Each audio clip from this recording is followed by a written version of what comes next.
अस्सलाम वालेकुम। मैं बाबा तुफैल तुहाडे लिए एक स्पैशल नुस्खा लैके आया। दो ही चीज़ां उहदे विच पाउणियां गुरदे दी पत्थरी वास्ते। इंशाअल्लाह अल्लाह दे हुक्म नाल 2 बोतलां पीण दे नाल तुहाडी पत्थरी बिल्कुल ख़त्म हो जाएगी इंशाअल्लाह। हुण 2 चीज़ां तुहाडीਆਂ इहदे विच पाउण लगा। 25 ग्राम सरफूका इहदे विच पा रिहा मैं। सरफूका 25 ग्राम इहदे विच मैं पा रिहा ते 25 ग्राम दाल कुलथी इहदे विच पानी। हुण मैं दाल कुलथी भी इहदे विच मैं हुण पाउणी आ इंशाअल्लाह अल्लाह दे हुक्म नाल। ये जिहड़ी दवाई आ ये हैगी आ, ये पीओगे तो इंशाअल्लाह अल्लाह दे हुक्म नाल तुहाडी पत्थरी ख़त्म हो जाएगी।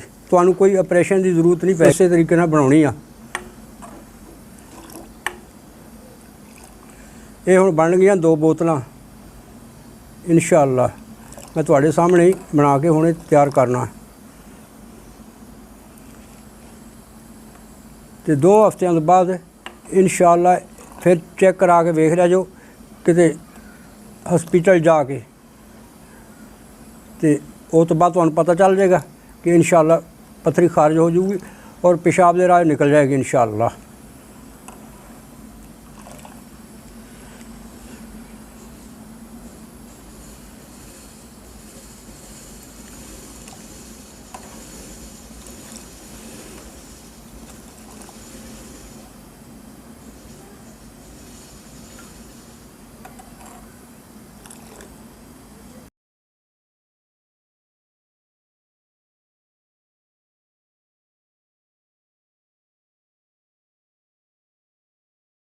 ਇਹ मैं हुण दवाई तुहाडे सामने तैयार कर रहा। पंसारी की दुकान तो मिल जाती है। 25-25 ग्राम लियानी है। 25 ग्राम सरफूका ते 25 ग्राम दाल कुलथी लैके आनी आ ते लिया के ते 2 लीटर पानी इहदे विच पा के इनू पकाउणा।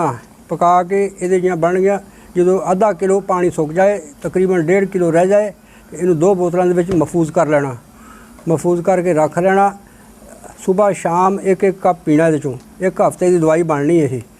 उस तो बाद तुसी जाके किसी हस्पताल चों चेक करा लिया जो तुसी देख लो इनू।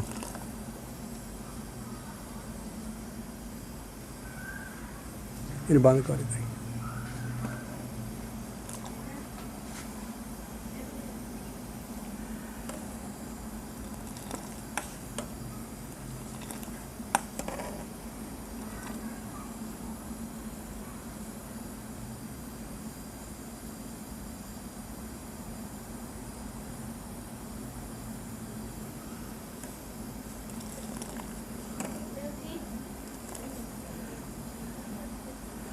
ये दूसरा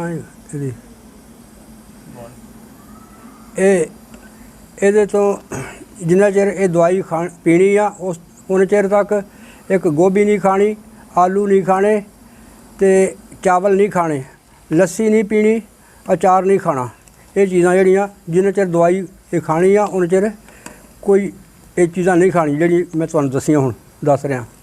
इन्हां चीज़ां दा परहेज़ करना पैना तुहानूं तो इंशाअल्लाह अल्लाह के हुक्म नाल 1 हफ्ते तो बाद तुहानूं पता चल जाएगा कि पत्थरी खारिज हो गई है। तो आ दवाई तुहाडे हुण सामने ही तैयार हो रही है। बस इवें 2-4 मिनटां तो बाद ये तैयार हो जानी है। तो इनू मैं ला के ठार के तो बोतलों महफूज कर लेना। उस तो बाद फिर ये जो ठर जाऊगी जो पीनी है फिर मैं इनू नीम गर्म करके तो पीना है। इनू तुसां इनू नीम गर्म करके फिर तुसां पीना। जिवें चाह का कप एक पी लईदा ना उस तरीके नाल इनू नीम गर्म करके तो पीना है रोटी तो बाद।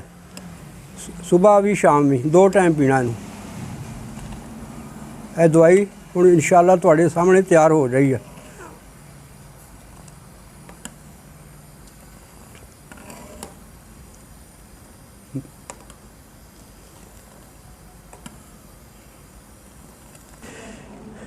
यह दवाई तैयार हो गई है तो इंशाअल्लाह इनू हुण थले उतार लेना।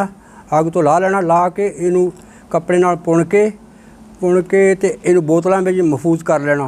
उस तो बाद इनू ठंडा करके फिर बोतलों में पाउणा। पा के रख लेना। जो जिस वक्त पीना ना सुबह पीना तो उदों भी थोड़ा 1 कप गर्म करके लेना। उदों करके नीम गर्म करके ਉਹਨੂੰ ਪੀਣਾ ਹੈ ਰੋਟੀ ਤੋਂ ਬਾਅਦ, ਔਰ ਸ਼ਾਮ ਨੂੰ ਵੀ ਰੋਟੀ ਤੋਂ ਬਾਅਦ 1 ਕੱਪ ਪੀਣਾ ਵਾ, ਉਹ ਵੀ ਨੀਮ ਗਰਮ ਕਰਕੇ। ਤੇ ਦਵਾਈ ਤੁਹਾਡੀ ਇਹ ਤਿਆਰ ਹੋ ਚੁੱਕੀ ਹੈ। ਆਇੰਦਾ ਜਿਹੜੀ ਮੇਰੀ ਵੀਡੀਓ ਆਏਗੀ इंशाअल्लाह ਉਹ ਮੋਟਾਪੇ ਦੇ ਬਾਰੇ 'ਚ ਹੋਊਗੀ, ਤੇ ਉਹ इंशाअल्लाह 1 ਮਹੀਨੇ ਦੇ ਅੰਦਰ ਅੰਦਰ ਮੋਟਾਪਾ ਤੁਹਾਡਾ ਖਤਮ ਹੋ ਜਾਏਗਾ। ਹੁਣ ਮੈਨੂੰ ਇਜਾਜ਼ਤ ਦਿਓ, ਹੁਣ ਮਿਲਾਂਗੇ ਅਸੀਂ ਅਗਲੀ ਵੀਡੀਓ ਵਿੱਚ ਤੁਹਾਨੂੰ। अस्सलाम वालेकुम।